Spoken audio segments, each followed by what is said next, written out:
சூப்பராக வந்து ரெடி ஆகிடுச்சு. இது வந்து பார்த்திங்கன்னா ஆறின பிறகு மிக்சியில் போட்டுக்கலாம்.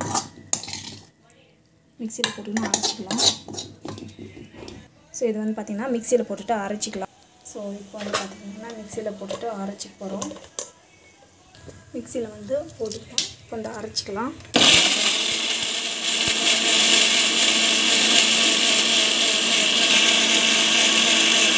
ஸோ நம்ம வந்து பார்த்திங்கன்னா எப்படி செய்யறதுன்னு பார்க்குறோம். நல்லா வந்து மிக்சியில் வந்து அரைச்சிட்டோம். இந்த அளவுக்கு பேஸ்ட்டை வந்து அரைச்சா போதும். ஸோ இந்த அளவுக்கு வந்து அரைச்சிக்கணும்.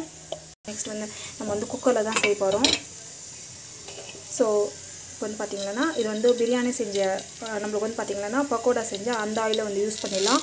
ஸோ அன்றைக்கி சேம் டேவே யூஸ் பண்ணிடுங்க. இல்லைன்னா வந்து பார்த்திங்கன்னா நெக்ஸ்ட் டே வந்து யூஸ் பண்ண முடியாது.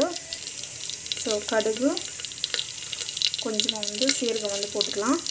ஸோ நம்ம வந்து பார்த்தா வந்து உருளைக்கிழங்குலாம் போட்டு இது பச்சை வாசம் போடுறதுக்கு நல்லா வதங்கணும். அப்போ தான் வந்து பார்த்திங்கன்னா டேஸ்ட் வந்து நல்லாயிருக்கும்.